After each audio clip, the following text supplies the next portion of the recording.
las páginas precedentes a la 413, lo que está haciendo Marx es mostrar cómo es que el capitalismo, mientras va produciendo el contenido del capital o la mercancía, que es la relación social, lo que va produciendo son relaciones de escisión y o separación. ¿No ve? Va separándolo todo, ¿sí? Todo va desligando, separando, ¿no? Como si fuesen compartimentos estancos. Dicho en lenguaje heideggeriano sería: todo lo va ontificando, ¿no? Ontificando aquí quiere decir, lo convierte en un ente como si no tuviese nada que ver con el resto de los entes. Eso quiere decir, ¿no? El lenguaje costarricense lo va volviendo ontiquito, ¿no? Porque le dicen ticos, ¿no? Lo va volviendo ontiquito, ¿no? O sea, ente, ¿no? Pero así, todo, absolutamente todo, ¿no? Eso es lo que está describiendo, ¿no? Y esa visión de la realidad pone por sobre la realidad. Y cuando nosotros nos vinculamos con la realidad, nos vinculamos con la realidad como si fuesen puros entes, pero a su vez no tiene nada que ver el uno con el otro. Entonces, por ahí, digamos, ¿no? Dos escenas fuertes que he visto esta semana. Una, un niño, 8, exagerando 9 años, pero debe tener 8 años, en el África, ¿no? Está trabajando el niño en una de estas minas a cielo abierto de los metales con los cuales se hacen los celulares, ¿no? Está lloviendo, ¿no?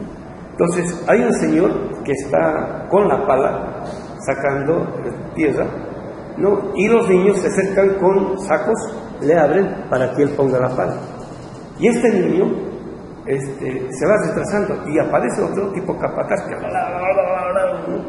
Y el niño pues, va corriendo ahí, va llevando todo eso. Entonces, después de eso, lo agarran al niño y le preguntan, pues, ¿qué te pasa? Dice el niño: estoy mal, me siento muy triste. Dice: no puedo trabajar bien porque estoy muy triste. ¿Qué pasó?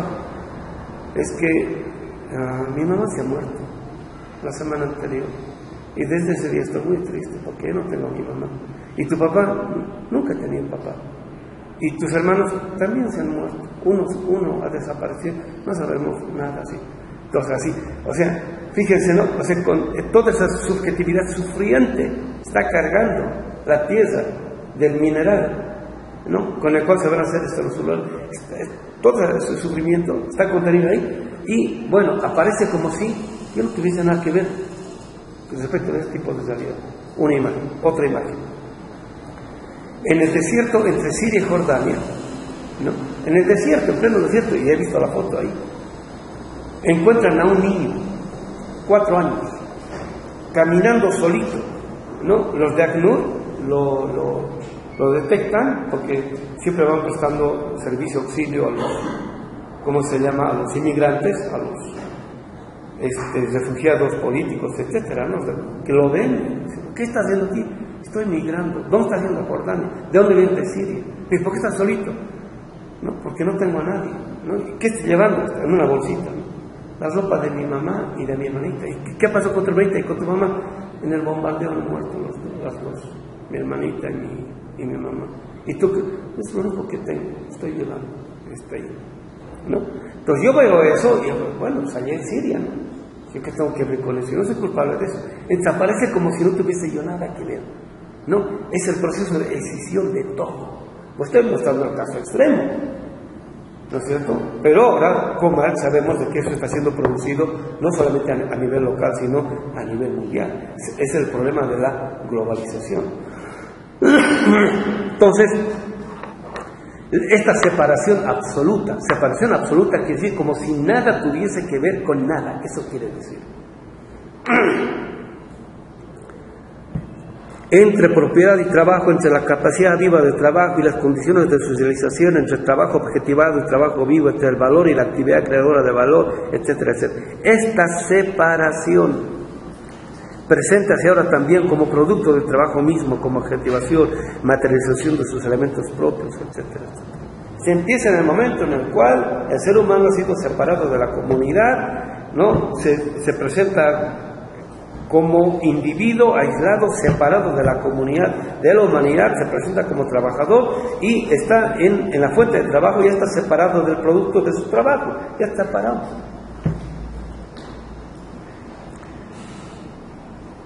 Lo que produce como plus trabajo y en consecuencia el plus valor, el plus producto, en suma el resultado total del trabajo es puesto como capital, ya separado, eso le pertenece al, ¿cómo se llama?, al capitalista. Estoy en la ecuación 13 en la mitad. Es puesto como capital, como autónomo e indiferente ante la capacidad viva de trabajo. Por eso es que somos indiferentes. Necesitamos ser indiferentes en la modernidad para poder sobrevivir, ¿no? Ante la capacidad o como valor de cambio contrapuesto a su simple valor.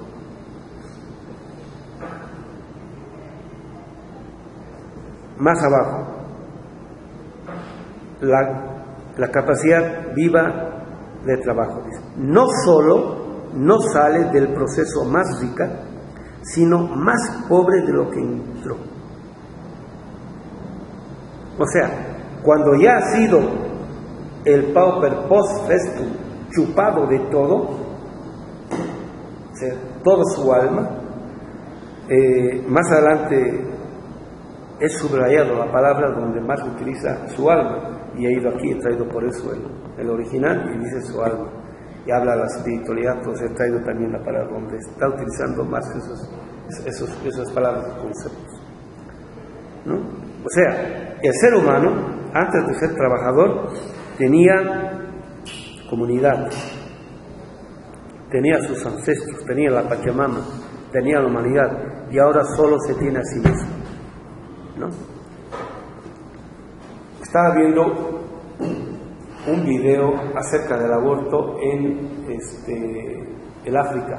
Está muy bueno esto, realmente, ¿no? Entonces, un montón de ONGs quieren impulsar el aborto, la legalización del aborto y financiar políticas de aborto en el África. Y han fracasado, están fracasando literalmente. El problema es porque está fracasando.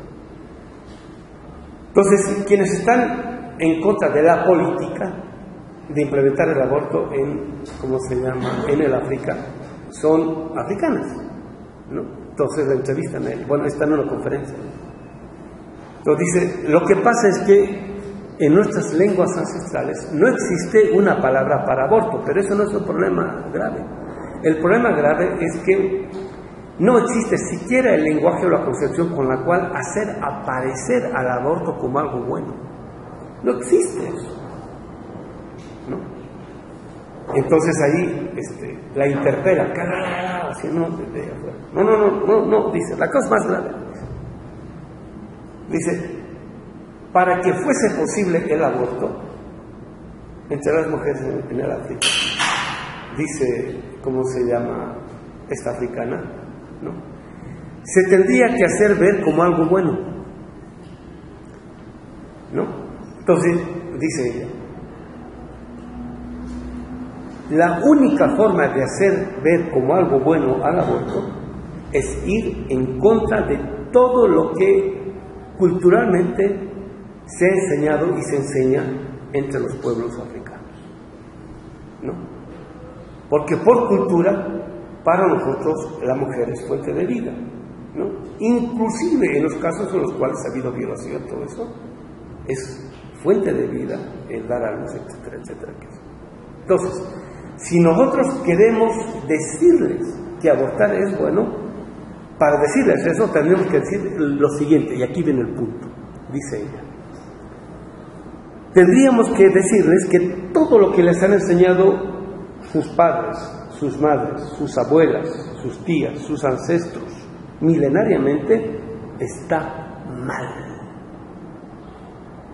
Y discúlpeme, así se refiere ahí, eso es colonialismo. ¿Sí se entiende? No.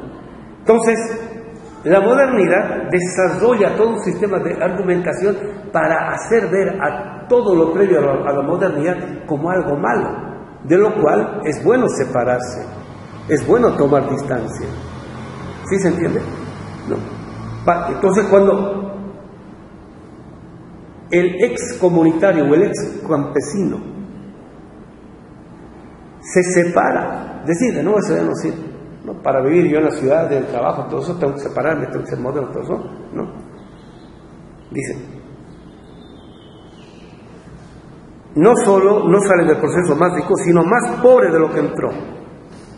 Y antes tenía comunidad, Pachamama, ancestros, humanidad, ahora solo se tiene a sí mismo. Es el individuo moderno, ¿no? Ahora, este tipo de humanidad es producto de este tipo de proceso de producción.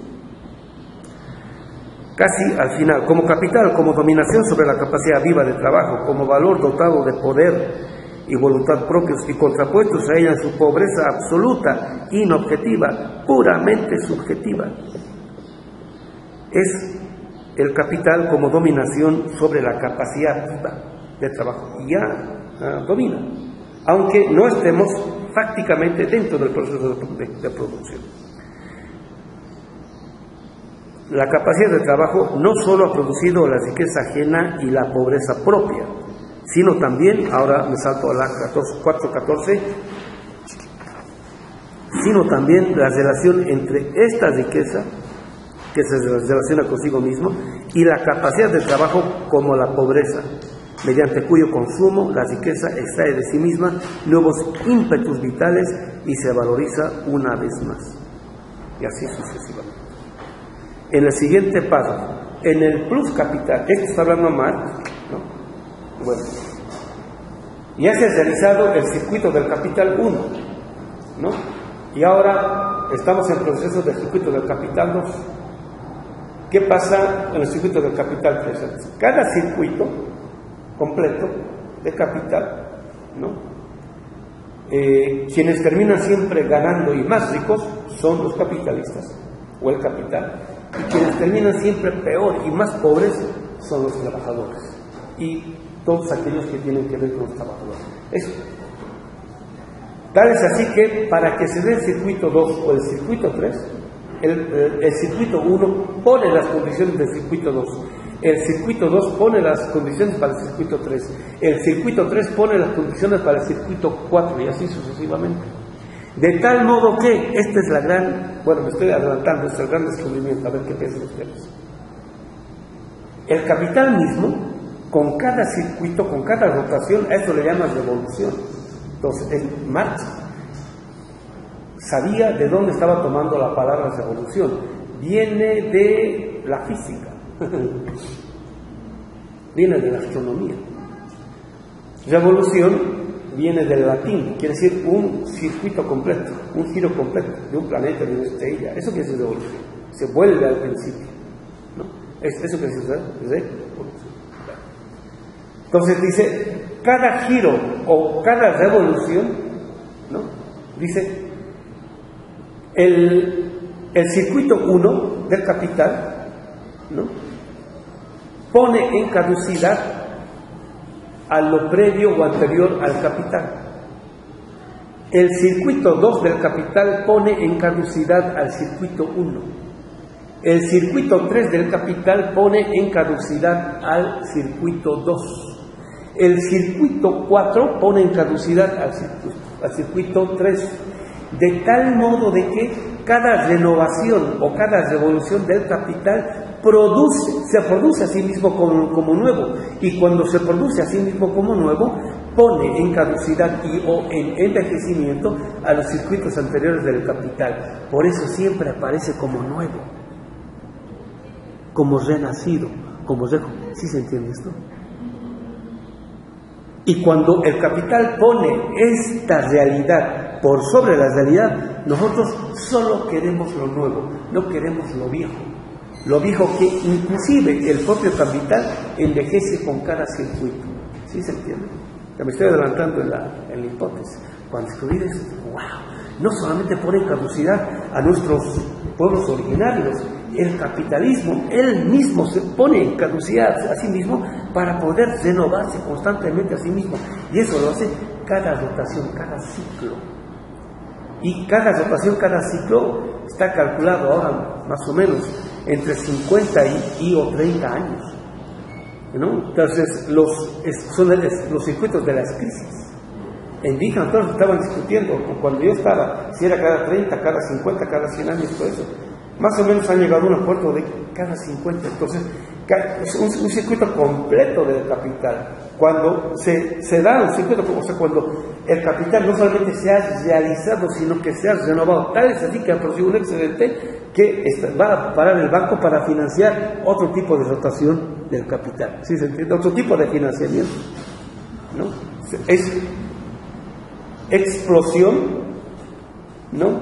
Globalización del capital, donde necesita conquistar más mercado para poder seguir ampliándose y desarrollándose. Está genial, esto aquí lo está diciendo más bien clarito. Por eso, la concepción que de novedad produce la modernidad es éticamente perversa. ¡Wow! ¡Qué descubrimiento, Dios mío! Quien siempre quiere lo nuevo, ¿no? El problema es cuál es el contenido de eso, ¿no? Y el capital, ahora, ustedes pónganse en la década del 60, cuando la mayoría de los televisores eran blanco y negro. ¡Wow! Era, ¿no?, el grito del cielo, ¿no? Y de pronto aparece el televisor a color, pero sigue siendo con el bulbo este. ¡Wow! ¿No? Y después de eso aparecen los televisores, bueno, ya no es un bulbo, sino que ven, porque por un lado consumía mucha materia prima y por otro lado era muy pesado. O sea, aparece la tecnología en la cual un bulbo de esos lo pueden reducir, digamos, a 20, ¿no? Entonces se va achatando, porque el televisor hacia atrás era, se va achatando todo eso. Y ahora es pantalla plana. Cada circuito completo que la financiación de otro tipo de tecnología arrasa completamente con todo lo previo que ha producido el capital. Pero nosotros hemos realizado porque nosotros hemos comprado esos televisores. Y ahora nosotros vivimos diciendo chatarra, no sirve. ¿Sí se entiende? Ha desaparecido aquí la apariencia de que el capital, a partir de la circulación propia por su parte, producía por su parte algún valor. Las condiciones objetivas del trabajo se representan ahora antes bien como producto de este, tanto en la medida en que son valor en general como ser valores de uso para la producción. Entonces, otra vez, ¿no?, un poco lo que decía, para que sea posible el capital 2, el capital 1 pone las condiciones, ¿no? Y así sucesivamente, de tal modo de que el capital ahora cree que él es el productor absoluto, en tanto que él de la producción de cualquier tipo de producto y o forma de riqueza. O sea, no depende de nada ni de nadie. Las condiciones objetivas del trabajo se presentan ahora antes bien como producto de esto, tanto en la medida en que son valor en general como por ser valores de uso para la producción. Y esto es cuando el capital como trabajo objetivado, como dominio o poder, se ha apropiado del trabajo vivo, casi al final de la 414, de tal modo que el producto del trabajo, el trabajo objetivado, recibe del trabajo vivo, ahí está, un alma propia, y se establece ante este como un poder ajeno.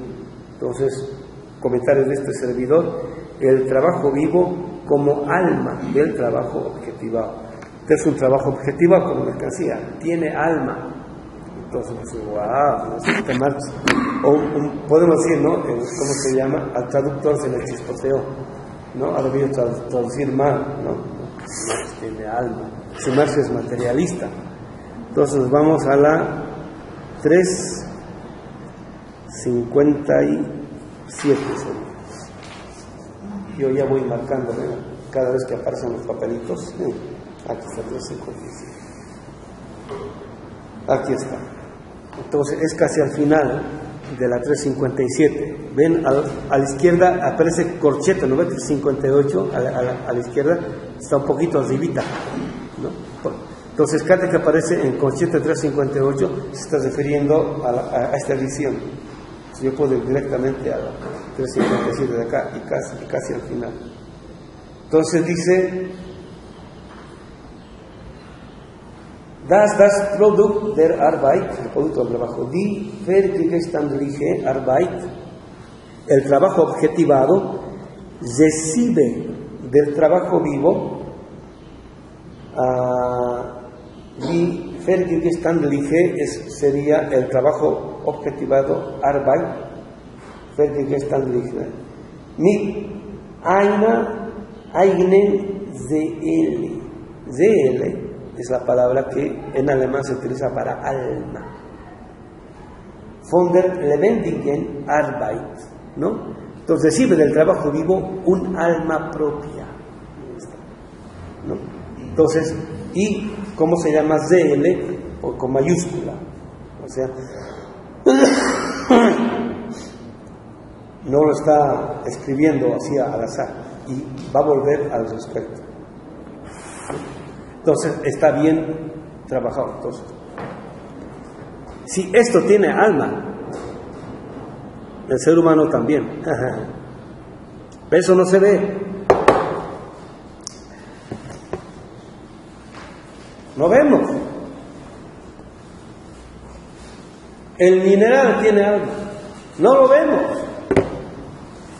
Para el marco categórico del pensamiento moderno, porque no lo ve, no existe. Y por eso la economía moderna no tematiza el contenido que está desarrollando aquí Marx, que es el trabajo vivo. ¿Por qué? Porque no lo ve. No es objeto de la ciencia empírica. En cambio, sí de la ciencia dialéctica, que es la que está tematizando Marx. O sea, el trabajo vivo es el alma del trabajo objetivado, ¿no? Entonces, esto solamente tiene sentido, ¿no?, cuando hay una subjetividad que le pone trabajo vivo o relación de vida, ¿no? Se tiene sentido, ¿no? Porque a cada momento yo estoy, ¿no es cierto?, haciendo uso de esto. O sea, le estoy dando un sentido, una utilidad. O sea, ¿para qué sirve?, ¿no? De lo contrario sería algo sin sentido por ahí botado. Es lo que pasa con este libro. Cuando está puesto ahí en la biblioteca o en algún lugar, está como trabajo objetivado, como un objeto de comunicación.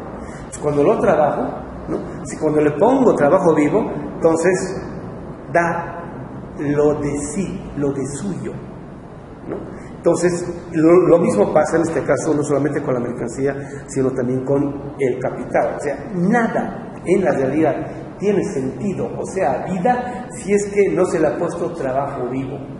En parte, la naturaleza recibe también nuestra subjetividad cuando le ponemos trabajo vivo, pero a su vez, o sea, es la forma de la retribución cuando ella también nos pone su fuente de vida. ¿Sí se entiende?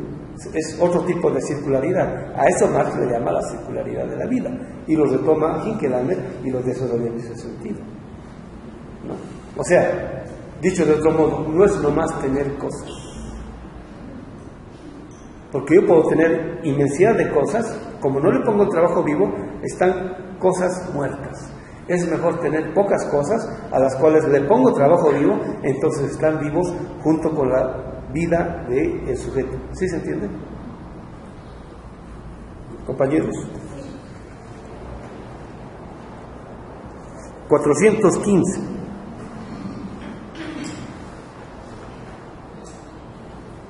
Bueno, ahora el trabajo vivo en el capitalismo y es el circuito 2 y o 3. El trabajo vivo o la capacidad de trabajo vivo, estoy en la línea 3 de la 415.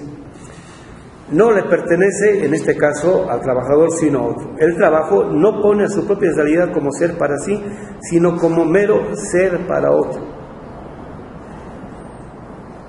Y por tanto también como ser de otro modo, o ser del otro. Ahora, quien conoce Levinas y dice ser de otro modo, ¡wow! ¿No? Marca es levinasiano. No, es igualito. Y aquí está igualito. Dussel, ¿dónde está? Entonces sería 458, aquí está. Dussel lo marcó. Y ahí me explica. Esto ahorita no lo encuentro, ¿no? Ser de otro modo o ser del otro, ¿no? Entonces ahora está más desde la perspectiva del sujeto, en este caso del trabajador, ¿no? Lo que de vida tiene el trabajador, lo que de capacidad de trabajo tiene el trabajador, lo que de capacidad de producir vida tiene el trabajador, lo que de capacidad creadora tiene el trabajador, le pertenece al capitalista. No le pertenece a él. Por eso él en sí mismo no cree que es trabajador, no cree que es ser humano, no cree que es creador, no cree que es productor de ciencia. Pues póngase ahora en tercer mundo. Entonces lo que nosotros producimos le pertenece al gran capital. Y así lo tomamos como si fuese ya sentido común. Por eso nosotros no creemos que tenemos capacidades transformadoras, revolucionarias, creadoras, etcétera, etcétera. ¿No? ¿Se acuerdan de este lío de, ¿cómo se llama? Grandes transnacionales de la moda femenina? Se vinieron acá y tomaron fotos de las ropas de las chiapanecas, oaxaqueñas, ¿no? Hicieron moda igualito todo eso. Y grandes negocios, todo eso. Entonces, nosotros lo que producimos creemos que no es arte. Entonces, ellos inmediatamente ven y tienen toda la potestad de agarrar. O sea, nosotros hemos creado, diga, en parte para eso, ¿no? Y ¿cómo se llama? Se lo llevan y hacen grandes negocios. Nosotros no, o sea, no se nos ocurre que seamos los grandes creadores. Igual en el ámbito de, digamos, a nosotros no se nos ocurre que podamos pensar como Marx o más allá de Marx. No, ¿cómo? No, está bien para los alemanes, europeos, pero para nosotros no, ¿cómo? O sea, podemos soltar una que otra idea interesante que tomen ellos y que los desarrollen, pero nosotros, como nosotros, no, ¿cómo? Es ser para otros, ¿sí se entiende?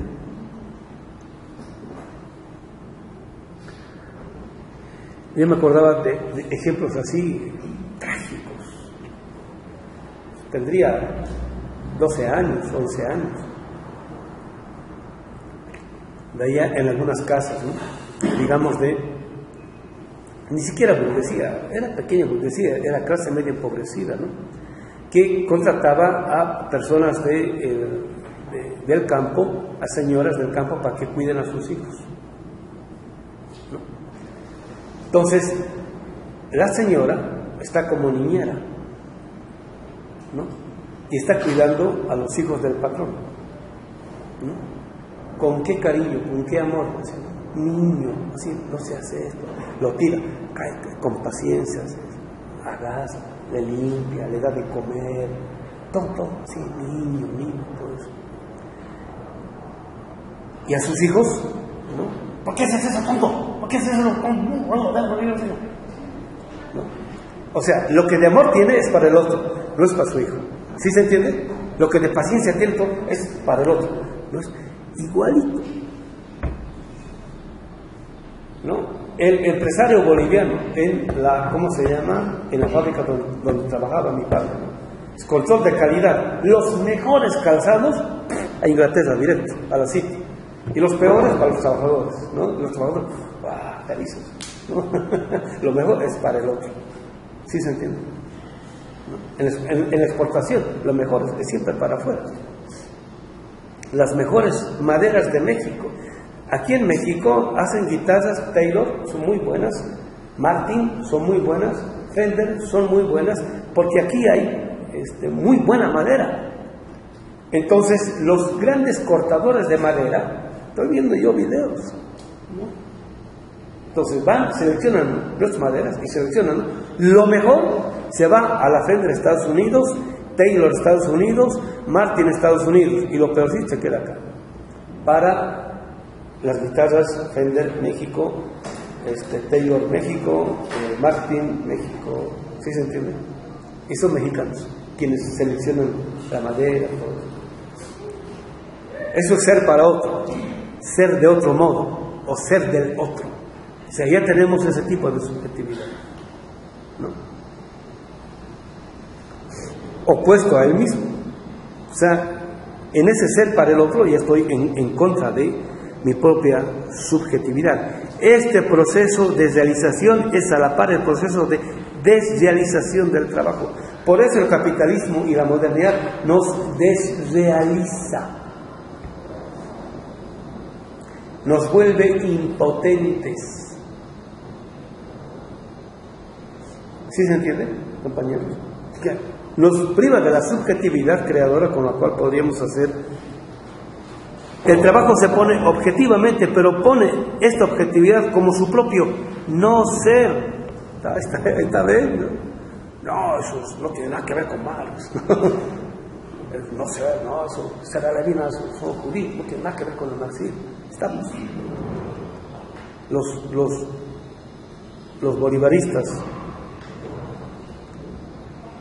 El trabajo se pone objetivamente, pero pone esta objetividad como su propio no ser. Nicht sein, ahí está, y Dussel lo marcó. Sein ihres nicht sein. O sea, ser su no ser, así, del capital. Nicht sein oder als das Sein ihres nicht sein. El no ser, o si no, el ser como su no ser del capital. Está Marx está traduciendo bien. El trabajo se pone objetivamente, pero pone esta objetividad como su propio no ser, o como el ser de su no ser del capital. Si el trabajo mismo hace eso.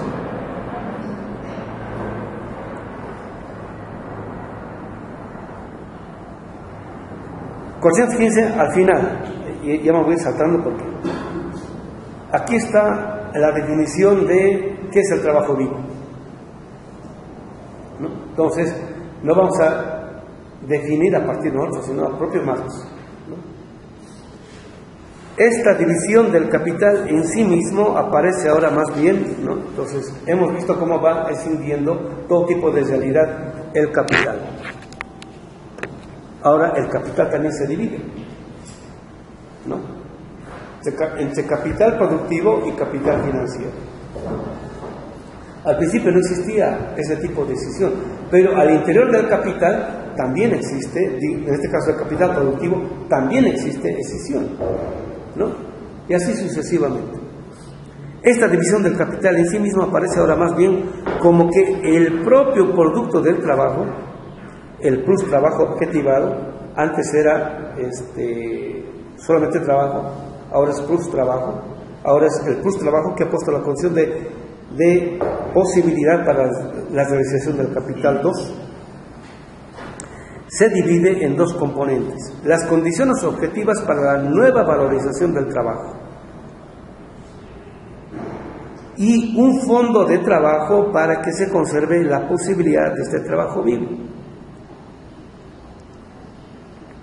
El capitalista también se preocupa de que su obrero, especialmente si es mano de obra calificada, se pueda seguir reproduciendo. Es decir, de la capacidad viva de trabajo en cuanto viva. Pregunta: ¿qué es el trabajo vivo?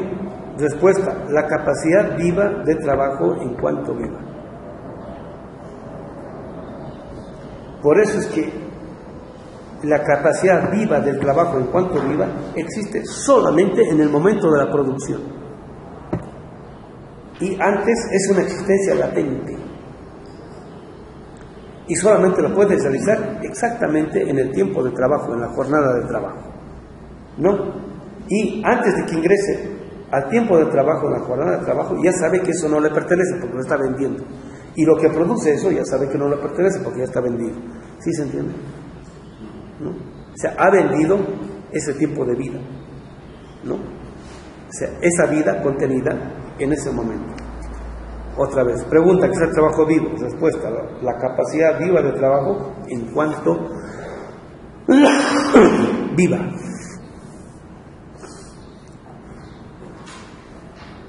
Ahora me voy a saltar directamente a la 417. En la 416, más o menos 2, 4, 6, 8, en la línea 9, Dios dice, el trabajo mismo ha creado un nuevo fondo para la utilización de un nuevo trabajo necesario. O sea, el trabajo mismo es quien va financiando el desarrollo del capital para que haya un nuevo ciclo y rotación del capital, etcétera, etcétera, ¿no? O sea, nosotros somos, el trabajo nuestro, la riqueza nuestra es la condición de posibilidad de tal modo que el capital se ponga a sí mismo como capital ante la realidad todos los días. La página 417, en la línea cuarta, la suma originaria de valores pues tan solo es puesta como capital en el proceso de producción. Antes de eso es como capital muerto, ahí está. Y por eso le tienen cualquier cantidad de terror a las huelgas, ¿no? La suma originaria de valores pues tan solo es puesta como capital en el proceso de producción por el trabajo vivo. O sea, sin trabajo vivo no hay nada, ¿no?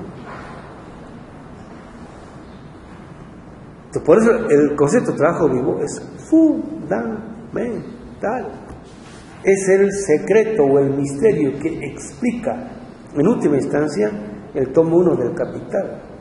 Pero en el tomo 1 del Capital ya está presupuesto, aquí es donde está desarrollado, ¿no? Y estamos viendo de que se puede seguir desarrollando hacia el momento constitutivo en el cual aparece como posibilidad el trabajo vivo subsumido o engullido o deglutido por el capital. No solamente el capital, sino nosotros como humanidad. Somos nada sin trabajo vivo. Y el trabajo vivo sin vida es nada. Trabajo vivo, entonces entra a trabajar, si no tiene vida, se muere, ¿no?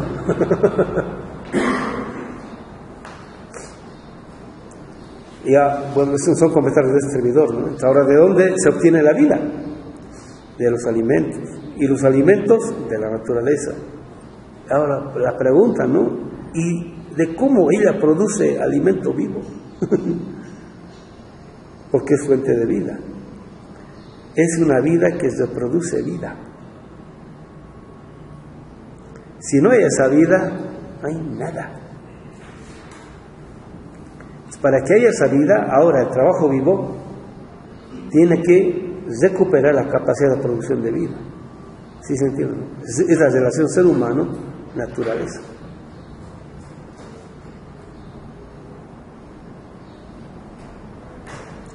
Y ahora, ¿cómo se llama? Es una reflexión preciosísima. Bueno, ahí está este tipo de subcapítulos que ponen los editores. Está bien, orienta muy bien, ¿no? Dice, formación del PUS Capital 1, del PUS Capital 2, ¿no? Sí, cómo va poniendo la posibilidad del uno, del otro y así sucesivamente. Cada giro, cada rotación, cada ciclo. Entonces ahí 2, 4 desde la sexta línea.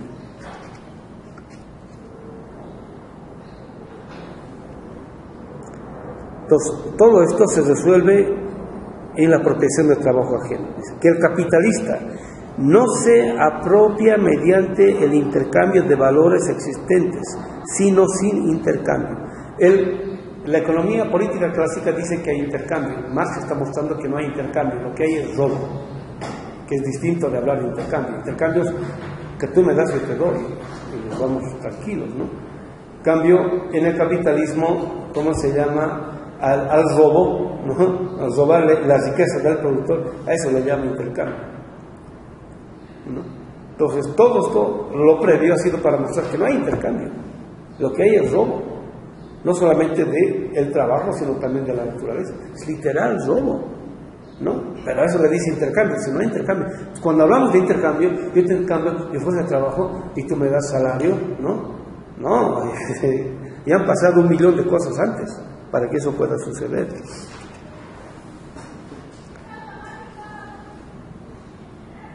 Para la formación del plus capital 1, si así denominamos al capital tal como sale del proceso originario de producción. Entonces, ha habido un proceso originario en el cual ha habido que tiene que ver con la acumulación originaria. Está rondando más el tema, pero aquí todavía no está claro, ¿no? Para que se dé el ciclo de rotación 1 y después el ciclo de rotación 2. Para la formación del plus capital 1, si así denominamos al plus capital tal como sale del proceso originario de producción. Digamos, el capitalismo como se habría dado en Inglaterra. Pero para que se dé el capitalismo como se dio en Inglaterra, antes existió el capitalismo mercantil usufructuario que se da en, ¿cómo se llama?, en la península ibérica, en su relación con el continente americano, cuando se extrae riqueza gratuita, que es la acumulación originaria con la cual el capital va a poder arrancar, ¿no? Ahora, esta claridad más la va a tener después, y aquí todavía no. Esto es, para la apropiación del trabajo ajeno, del trabajo objetivado ajeno, aparece como condición que el capitalista posea valores, en este caso riqueza. ¿Y de dónde sale eso? ¿No? Entonces, lo que no explica el capitalismo en Inglaterra es lo que sucede en Portugal y España entre 1492 y 1720-30. Antes de que aparezca el capitalismo industrial,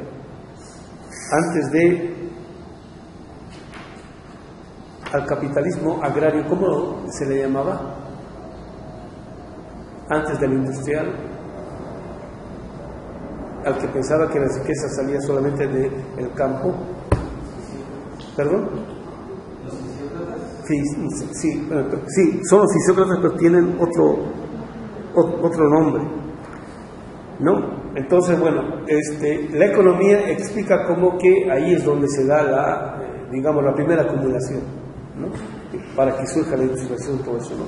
Pero todo eso precede lo anterior, ¿no? Y esto anterior, y por eso es que la modernidad necesita borrar del origen de la modernidad todo lo que pasa entre 1492 y 1640-50. O sea, entre Ginés de Sepúlveda y Descartes, ¿no? Entonces, tiene que negar todo ese contenido, hacerlo aparecer como mera forma, para que surja, bueno,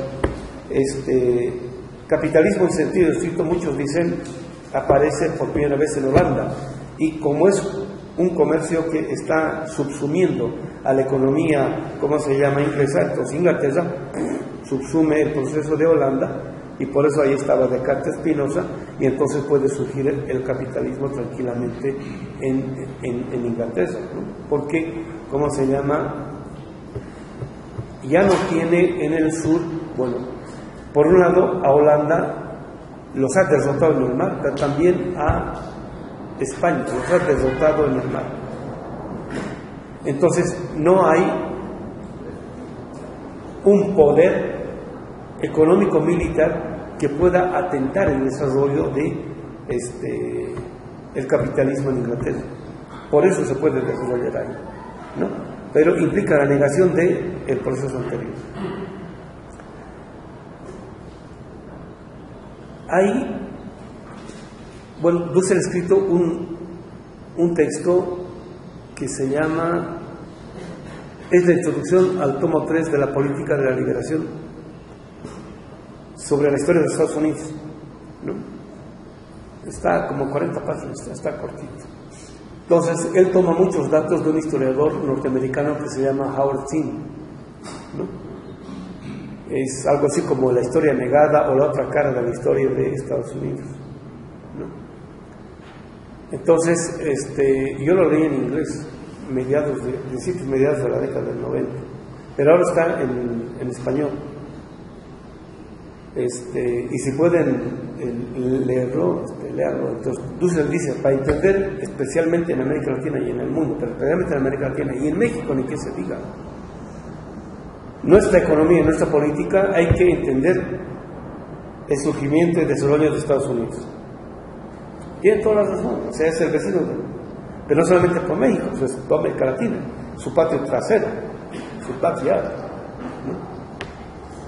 Entonces, Howard Zinn es un historiador, tiene formación marxista, ¿no? Él va mostrando de que el tipo de capitalismo que surge en Estados Unidos es muchísimo más radical que el capitalismo que surge en Inglaterra. Porque en Inglaterra, como país y como cultura, o en el Reino Unido, está enfrentado todavía a relaciones medievales. En cambio, desde que llegan acá los Pilgrim, que son colonizadores, no, él al principio en las primeras páginas va mostrando citas de Cristóbal Colón. Ahí ya está. O sea, imagínense, el cabrón fue Cortés. Pero esto ya empieza con Colón. Colón ya tenía mentalidad conquistadora, ¿no? Se enfrenta con los originarios de estas tierras y dice, ya, esta gente son mansos. Con 3.000 soldados podemos dominar la tierra y convertirlos en siervos. Sí, inmediatamente, ese ratito se le ocurre, ¿no? Bueno, desde que llegan los primeros inmigrantes anglosajones a Estados Unidos, ellos llegan como colonos. Lo primero que desarrollan es la subjetividad colonizadora. Y lo primero que hacen es arrasar con los pueblos originarios. Arrasan de tal modo que ellos sí pueden desarrollar el capitalismo en estado puro, sin continuidad hasta el día de hoy. O sea, eso también hay que estudiar. Y Marx apunta a eso, ya dice, está interesante esto, ¿no? Porque el trabajo previo en parte ha hecho Inglaterra, ¿no? Inglaterra ha desarrollado una constitución teniendo como máximo ideólogo una carta magna, no solamente a Hobbes, sino fundamentalmente a John Locke. John Locke justifica ideológicamente por qué es que un país o cultura como el inglés o la inglesa tiene todo el derecho de apropiarse de tierras que no tienen propiedad individual o privada, ¿no? Que no tienen ni siquiera papeles, no conocen ni siquiera el contrato, no tienen todo el derecho, y de arrasar con toda esa gente, todo eso. Entonces, con todo se ha trabajado cuando se forma Estados Unidos como un moderno Estado-nación, ¿no? Copia esa constitución y lo radicaliza y lo lleva más allá. Y Howard Zinn muestra que toditos los redactores de la Carta Magna con la cual Estados Unidos aparece como país moderno, toditos son empresarios, banqueros y abogados. No hay uno solo del pueblo, no hay un solo indígena, no hay un solo mexicano, porque son mexicanos, todavía no les han quitado la M, y después de ello hay, ¿cómo se llama?, blancos pobres, y ya hay cualquier cantidad de esclavos africanos, afros. O sea, no hay ninguno de ellos. Entonces, desde el principio, esta es una constitución estrictamente burguesa. Y desde ahí se les ingenia para desarrollar una constitución, una política conforme a la imagen de esta burguesía que se va a convertir siempre, desde el principio, en oligarquía. ¿Sí se entiende, compañeros? ¿No? Entonces, el origen de esa riqueza, ¿no?, aparece formalizado en el sentido de encubierto, negado por el tipo de constitución, en este caso la relación jurídica con la cual se encubre a todo esto. Entonces, por eso el problema nuestro es mostrar de mejor modo cómo es que se da el proceso de acumulación originaria. El proceso de acumulación originaria, porque el capitalista tiene que tener la fábrica, tiene que tener las herramientas, ¿no? ¿Cómo se llama? La maquinaria con la cual va a producir, y tiene que tener dinero para pagar ¿cómo se llama? Salarios, lo que le llaman arranque. No puede empezar de la nada, en cero, pero independientemente de eso, tienen que existir relaciones en las realidades, relaciones sociales que hagan aparecer a cierto tipo de seres humanos como trabajadores. De lo contrario, es imposible. O sea, ¿cómo se dio ese tipo de proceso y o periodo? Mínimo, es siglo y medio, ¿no? O sea, desde 1492 hasta 1640, ¿vale?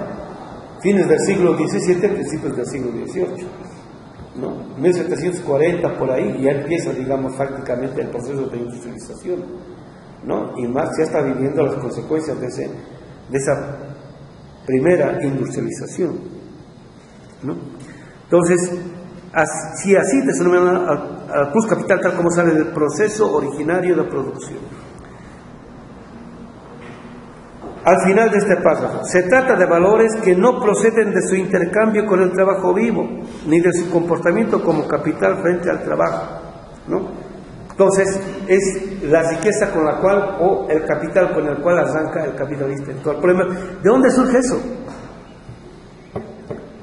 ¿No? El capital 2, sabemos que surge del capital 1, ¿no? Para que funcione el capital 1, ¿de dónde surge la riqueza con la cual aparece ese proceso? Es lo que se está preguntando Marx, ¿no?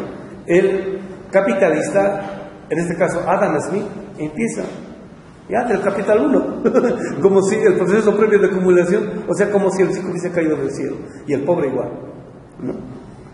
Entonces, ¿de dónde salen estos valores? Y es el problema de... está buenísimo. Pues ves en la página 420, acumulación originaria del capital. Está llegando a ese tema por problemas lógicos, ¿no? La lógica le está conduciendo a la historia. ¿Por qué le está conduciendo la lógica a la historia? ¿Por qué? Hay un problema epistemológico de por medio. No hay una explicación que explique de modo racional cómo es que surge la primera rotación del capital. ¿Sí se entiende, compañeros?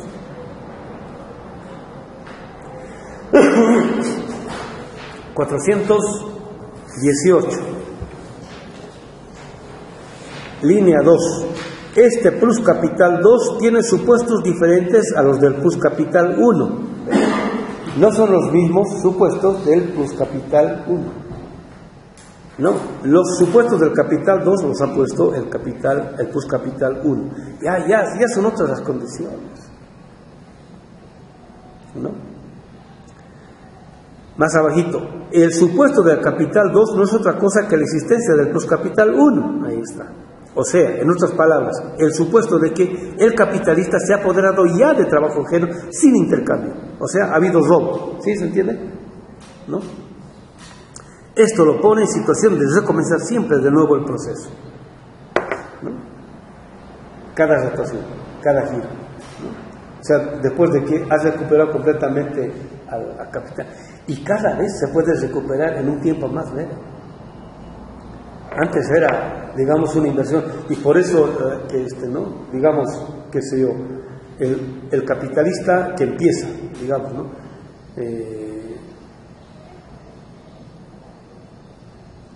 La compañía de Pedro Gómez e hijos. O sea, quien empieza es Pedro Gómez, ¿no? Y quienes van a continuar son los hijos, ¿no? Porque, o sea, todo eso que se está invirtiendo, todo eso, tiene que haber un proceso de recuperación, ¿no? En la cual logran o pueden lograr cierto tipo de estabilidad, de tal modo de que el ciclo de rotación pueda ser más o menos normal. A eso aspira el capitalista, ¿no?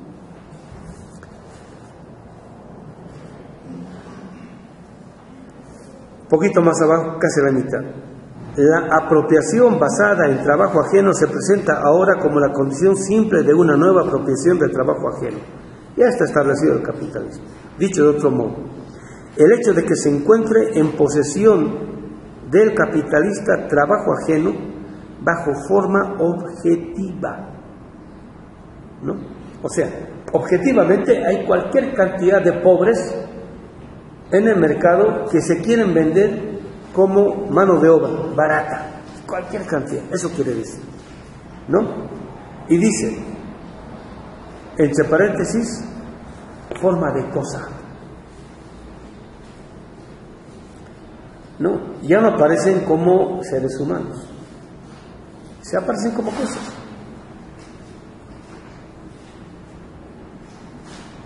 Es un comentario de este servidor. El trabajo ajeno aparece ahora como cosa, como objeto, ¿no? Entonces, el primer mundo, el capital financiero y productivo del primer mundo, nos ve como cosa, como objeto. Les pongo otro ejemplo. Estaba viendo, y por eso les digo, la que tiene bien el capital, ¿no? Agarren un producto, una mercancía que a ustedes les fascina, ¿no? Y a través de ese producto hagan una reconstrucción de cómo se produce eso a nivel mundial, históricamente. Entonces yo agarro las guitarras, ¿no? Instrumentos musicales.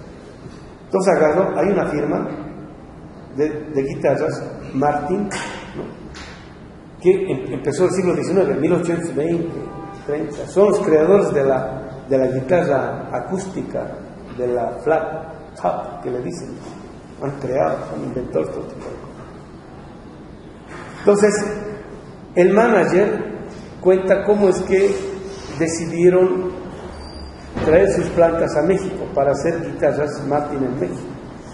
Porque para ellos, este tipo de guitarras es creación, producción, cultura norteamericana. Solamente el norteamericano tiene la posibilidad objetiva de poder producir y construir este tipo de instrumentos musicales. Entonces le dicen, ¿por qué no trasladas parte de tu planta a México? A México, no, ¿cómo? ¿Habrá mano de obra? No, ¿cómo? ¿Podrán hacerlo? No, ¿cómo? Si no. O sea, en principio para ellos, no solamente el mexicano, sino la mano de obra mexicana es incapaz o imposible de poder producir implementos de esa calidad. Entonces, como los costos están subiendo, el salario está subiendo, etcétera, etcétera, y a su vez hay la crisis económica y está bajando la demanda, entonces dicen, no, pues bueno, vamos a empezar con las cuerdas, con las cuerdas vamos a empezar con unos cuantos, 14 empleados. Y entonces el manager dice, no, dice, y funcionó, dice, o sea, los tipos no creían, o sea, que la mano de obra mexicana pudiese producir cuerdas para las guitarras, ¿no? De esta Martin, dice, una buena. Entonces decidimos traer, ¿no? Maquinaria ya obsoleta aquí para producir guitarras de no muy buena calidad que se pudiesen vender, porque esas guitarras costaban de $2,000 para arriba, y de esa marca hay guitarras que fácilmente entre $50,000 y $150,000 cuestan, ¿no? Bueno, entonces dice, nos atrevimos, ¿no?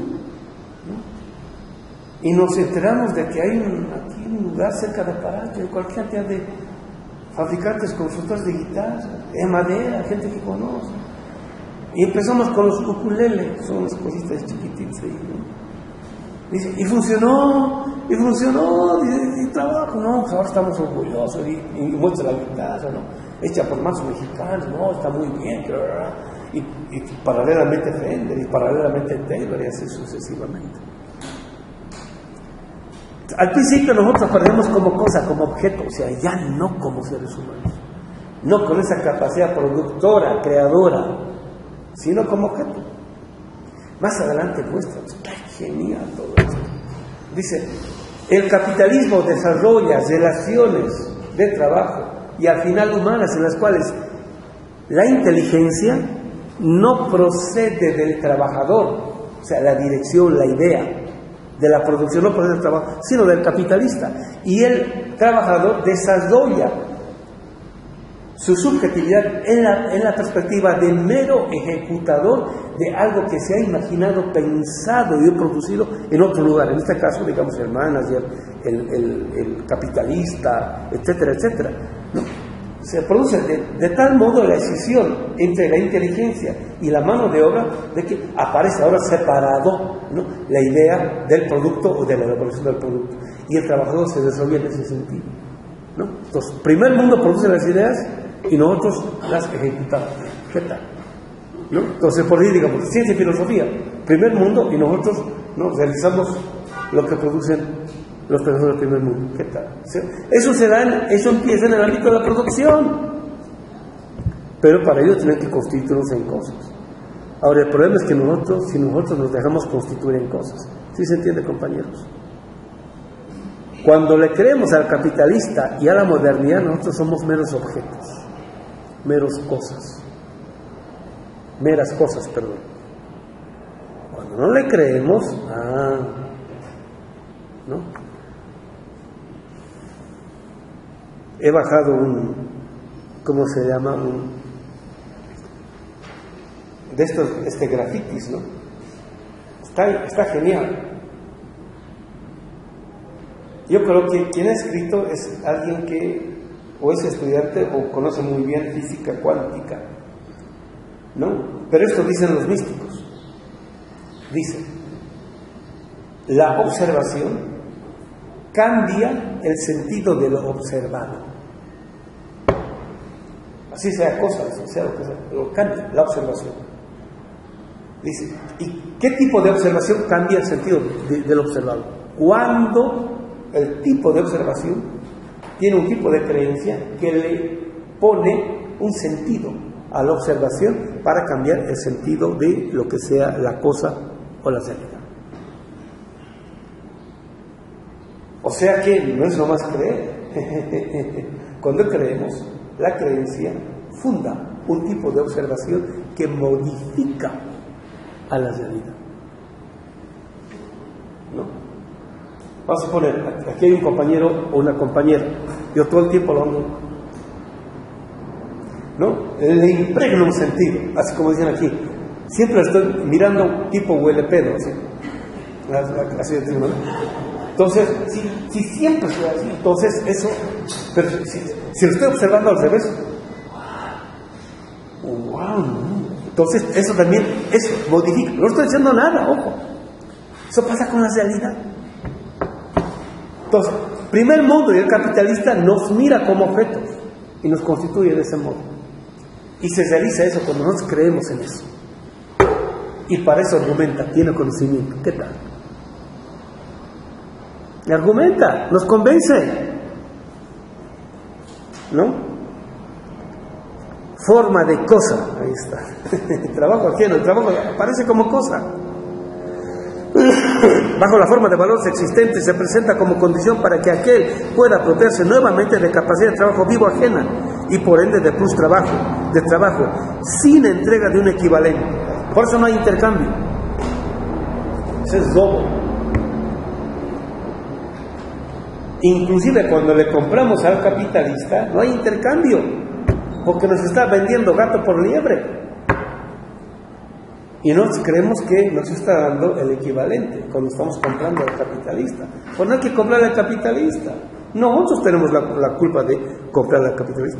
Que el capitalista se encuentre ya contrapuesto como capital al trabajo vivo, se presenta como única condición para que no solo se conserve en cuanto a capital, sino que como capital creciente se apropien de cada vez más trabajo ajeno sin entrega de equivalente. Robo sistemático, institucionalizado, o en otras palabras, se amplía el poder del capitalista.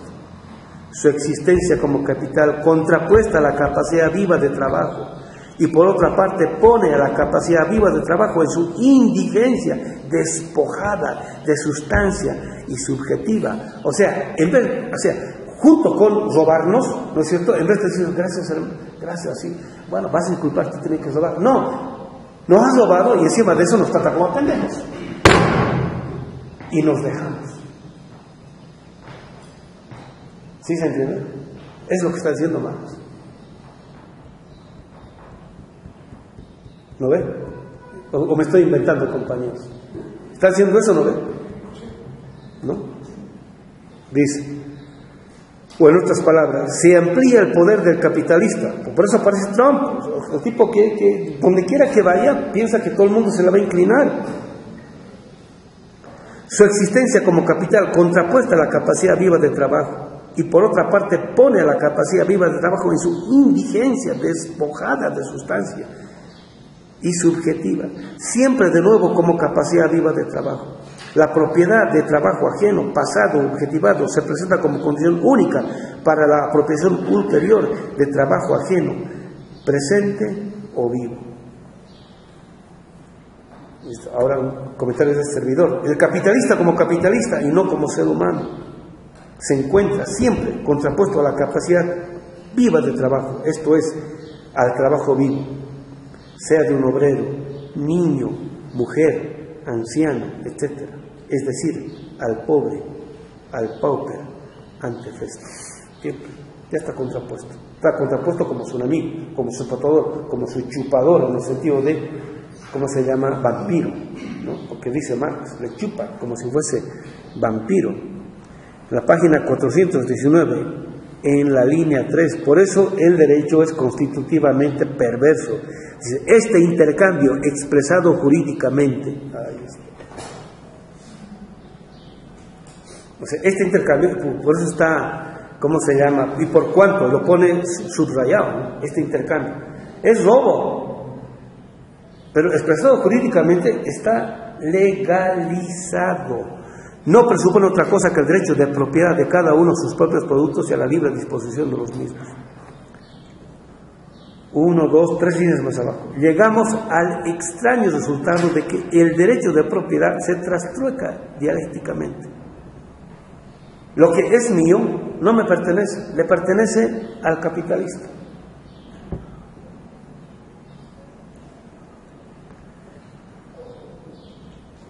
Y lo que es del capitalista, o mejor, lo que no es del capitalista, le pertenece al capitalista. Lo que es mío no me pertenece, o sea, al trabajador, lo que es nuestro no nos pertenece. Nuestra riqueza, ¿no? O sea, digamos, el petróleo venezolano o mexicano, al capitalista, no le pertenece ni al mexicano ni al venezolano, le pertenece al capitalista. ¿Sí se entiende? Más abajo, y del lado de la capacidad de trabajo, en el deber de comportarse frente a su propio trabajo o su propio producto como si estuviera ante una propiedad ajena, o sea, mi trabajo ya no me pertenece. Vos estoy dispuesto a venderlo a quien sea, o sea, en la casa yo no tengo la gran maquinaria como para poder desarrollar mi capacidad creadora, estoy dispuesto a venderlo. El derecho de propiedad se trastrueca por un lado en el derecho de apropiarse del trabajo ajeno y por el otro en el deber de respetar como valores pertenecientes a otro el producto del trabajo propio y del mismo propio trabajo. O sea, lo nuestro ya no es nuestro, compañeros.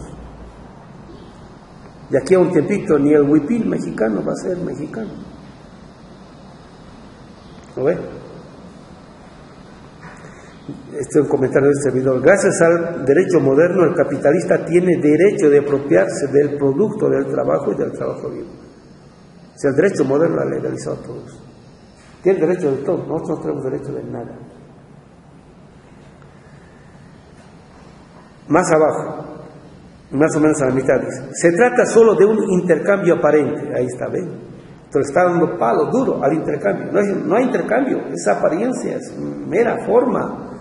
Puesto que la parte del capital intercambiada por capacidad viva del trabajo en primer lugar es ella misma, trabajo ajeno, apropiado, sin entrega de equivalente.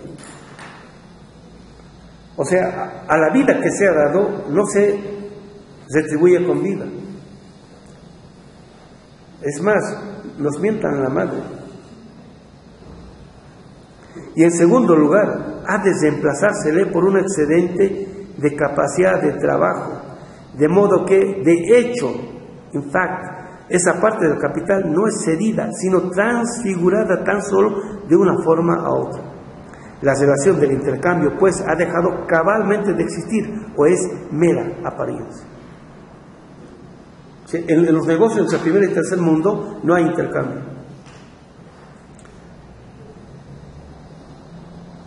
Comentarios del servidor. El trabajador no tiene derecho ni al producto de su trabajo, ni a su trabajo, o sea, no tiene derecho de propiedad.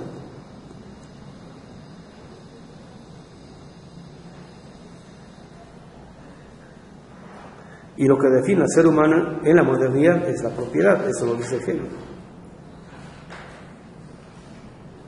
Como no tenemos propiedad, pues no somos nada, no valemos nada. Más abajo, la propiedad se presenta ahora como derecho al trabajo ajeno y como imposibilidad por parte del trabajo de apropiarse de su propio producto. O sea, el derecho moderno legaliza o justifica el derecho que tiene el capitalista de tener derecho de propiedad y nosotros no. Entonces, es lo que pasa con, ¿cómo se llama? Fíjense, en Bolivia, ¿no? En el mundo andino. Estados Unidos, o mucha gente, muchos empresarios, con mucha iniciativa, se han dado a la tarea de, hace tiempo, sacar un banco de datos de todas nuestras semillas originarias y las quieren patentizar. O sea, ellos tienen derecho, no. ¿Hace cuánto tiempo que se quiere patentizar la producción de la hoja natural de coca? No tenemos derecho, ¿no? Es droga, sinónimo de droga y así sucesivamente, ¿no? Quieren patentizar, se dan el lujo de cambiarle de nombre a todos los productos. No es quinoa, es quinoa, ¿no?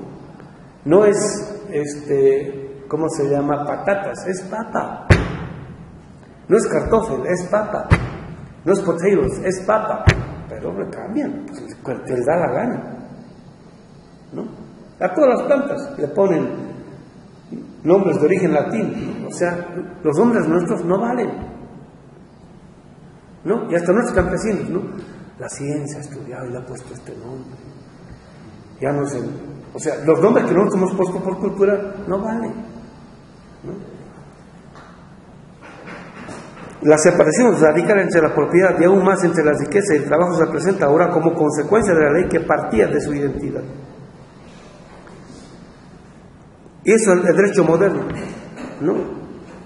Locke empieza, igualito que la Carta Magna norteamericana, todo ser humano es igual.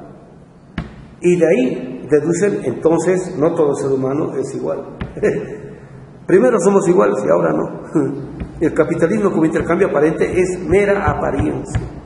El capitalismo es el que produce la realidad como mera apariencia. Todos somos seres humanos, pero hay unos que son más y otros menos humanos. Ese es el humanismo moderno.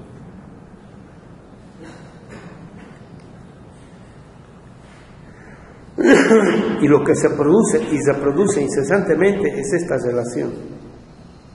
Y este tipo de relación es la relación social. Ya sabemos que la relación social es el contenido de la mercancía capitalista, en última instancia del capital, ¿no? El último párrafo, la segunda línea, la reproducción y nueva producción de las relaciones entre el capital y el trabajo mismo, entre el capitalista y el obrero. Esta relación social, por eso la relación social es éticamente perversa.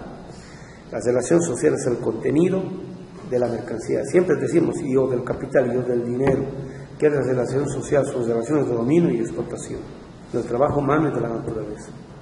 Esta relación social, relación de producción, se presenta de hecho, dice, in fact, como una consecuencia del proceso aún más significativa que sus consecuencias materiales.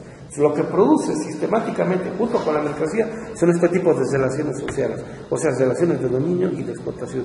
Por eso, las relaciones de dominio y explotación crecen, todos los días crecen, van a seguir creciendo, porque es lo que está produciendo el capital sistemáticamente. Por eso es que, bueno, este comentario del distribuidor, el derecho moderno como relación jurídica está encaminado a justificar a la apropiación o derecho a apropiarse del trabajo ajeno. La modernidad como sistema del derecho a apropiarse de todo lo que tiene vida para que sea posible la vida suntuosa de unos cuantos ladrones como son los ricos más ricos del planeta. Se nos está acabando el tiempo. A la página 420, aquí vamos a quedar. La segunda línea del primer párrafo. Al reproducir su negación, cada uno se reproduce a sí mismo. El capitalismo produce a su otro su negación. y el obrero igual, ¿no? Entonces cada uno se reproduce a sí mismo. El obrero se reproduce como negado y el capitalista como negador. Y mientras haya capitalismo y modernidad, hay este tipo de producción de relaciones.